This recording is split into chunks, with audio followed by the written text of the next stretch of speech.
up, everybody? This is Karak with ACG and ACG Gaming. We're going to talk about today's gaming news, a little bit about Konami, a little about Star Wars, and a little bit about a couple surprises. Let's begin. As always, you can follow me on iTunes and Spotify for the best video game news, or if you just want to hear the podcasts or the game reviews, they're all there. Let's begin. To start this one out, you may have heard this morning, hey, Konami's leaving gaming.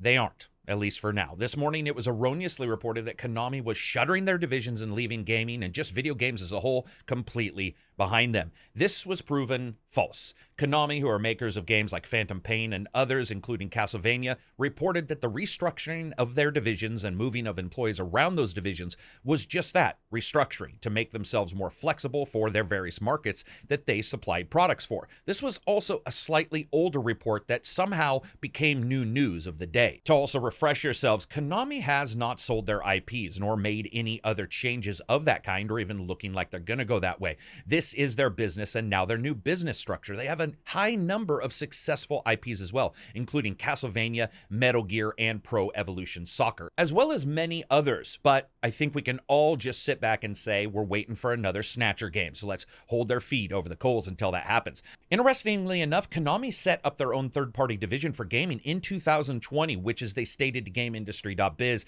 that opened them up for far more business opportunities with developers around the world than they had originally been able to handle.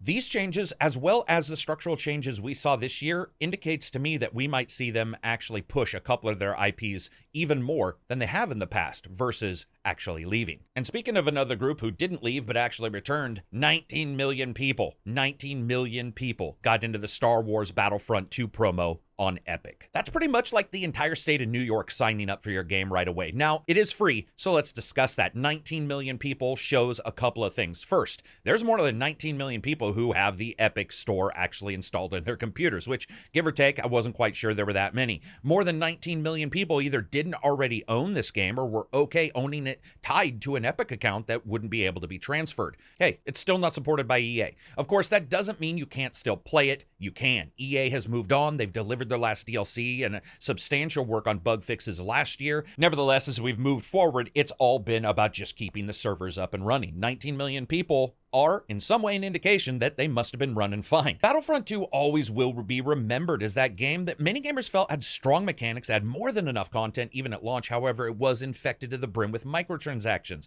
And those really stymied a number of the mechanics and made an already cumbersome and odd customization system even worse. To make matters worse than that, the game was actually created by DICE, who really seemed to have the battle systems encircled by a strong path of content and skill-based gameplay, and it still ended up falling to the wayside due to those mechanics. By the time EA had circled back and fixed a good number of the problems, a large number of the more vocal fans and those people who felt burned had pretty much just moved on, but apparently a lot came back, or a lot of people really wanted to try it and thought free was a great price.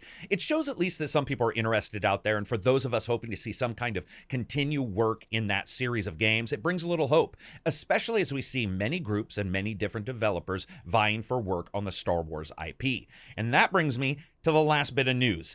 As we all know, Star Wars and Ubisoft have joined forces. I covered that in the last news video, some kind of open world title. However, early last week, I did post about this on my Twitter. I got some odd information in a very large DM that was indicating a new Star Wars game made by a strange developer or somebody that you wouldn't expect. Now, I've been trying to track this down and coercing a number of people that I thought would know what was going on, and none of them really answered to me, and none of them really had any more data or data that they were willing to give. While I couldn't track that down, sources that I do trust verified that there was something that was going to be announced here soon. Now, I haven't seen that, but I did notice that later a couple other websites had started to begin to talk about various different games, and they all mentioned the one thing that I had been told as well, which is that this might be an Old Republic title. Now, I'm going to leave this firmly in the rumor land at this time. The big news to report about all this is that Star Wars is huge again. Lego Star Wars is going to boast over 300 playable characters, 20 main planets, no restriction on how you go about the game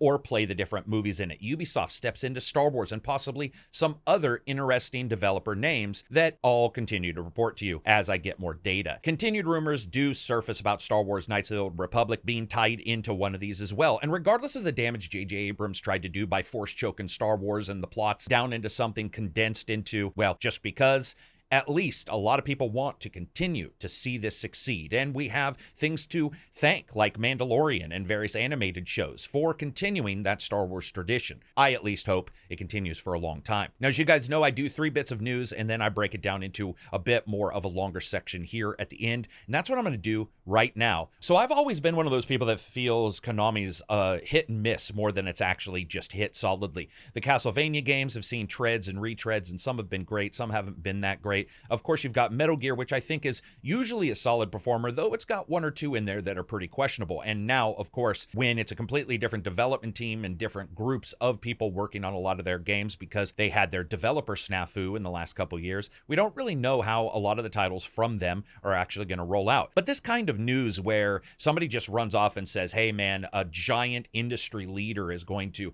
be just disappearing from the game development fold always bothers me a little bit, because when it comes to news, I get that it's a race to get that news out there, and I'm not even attacking one particular group at all. This is just news I want to talk about. In fact, other people would have jumped on this too.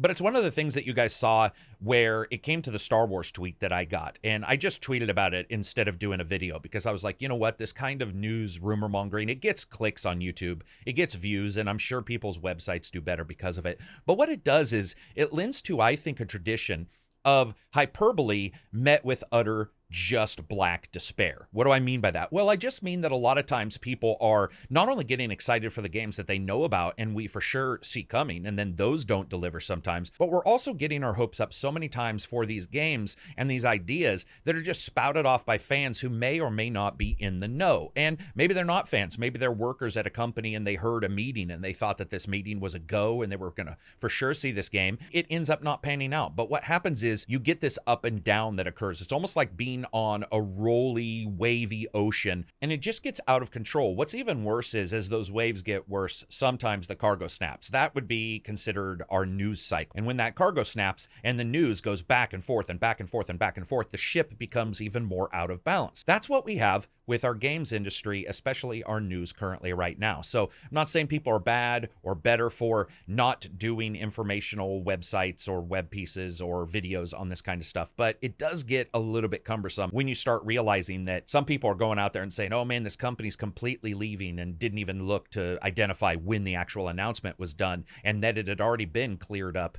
prior to that. Let's get to the good stuff, and that is Epic Games. People, 19 million people have Epic Games on their computers. And I get it, the vocal minority of people who were going to show up and complain about Epic didn't show up, or they did show up just to download the game. But I think this does indicate that a lot of times when you look at the coverage for a game, you get myself, a value-based channel, or others, and we go out there and we tell you about the issues with the game, what have you. But it's really just the vocal minority that we hear from. And there's a lot of people out there that they don't see that kind of stuff and they get it and they're probably just super happy. Of course, here, again, it is free. So there's going to be a lot of people out there who are just collecting these titles. You know what I mean? Just sort of going out there and saying, hey, it's a free title, I'm going to go ahead and collect it. A lot of people have issues with others who even do that because they think that it proves to Epic that, hey, they're sort of got one foot in the door. Maybe there's another way to get them to spend money on their platform. I'd like to know what you guys think of that. It's just either way you slice it, an incredible number of people got that game. That's just ridiculous. That is ridiculous, the turnout for that. I love Star Wars, so I want to see it do well. I just am not 100% sure I want to see it do well in that way. And the last thing, hey, I've already talked about the rumor mill. It is what it is. It's sort of crazy how some of that stuff can end up becoming such a big deal. I get it why a lot of people do videos on this kind of stuff. They, you know, originally talking about the Konami one, but now looking at the Star Wars one. When it comes down to talking about a Knights of the Old Republic game or games like that, I think that those are great to do. They really do fire up the passion of the gamers. And as somebody who has played Knights of the Old Republic so many times, it is just revolting. A number of times that mathematicians probably need special equations to write out. I still am hesitant on assuming exactly what this game is. But now that we see a spreading of the love of that IP love going out to other companies, it's going to be great. I'd like to know what you guys think when it comes to companies. You know, who do you want to see jump into Star Wars? Do you want to see an In Exile, which is one of the companies sort of, you know, there's been some rumors about, do you want to see a Bethesda? Do you want to see Larian Studios? Who do you want to see? I'd love to know what you guys think. So I like to keep these pretty short. 3 bits of news, a little bit of a podcast stint at the end. We're going to get it in under 11 or 12 minutes.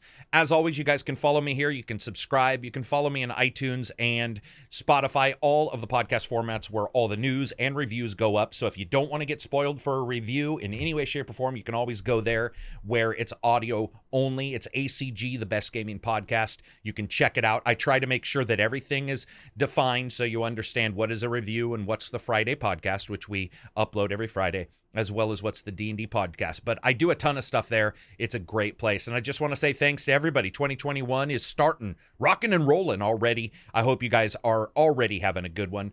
Peace out and enjoy the rest of your day.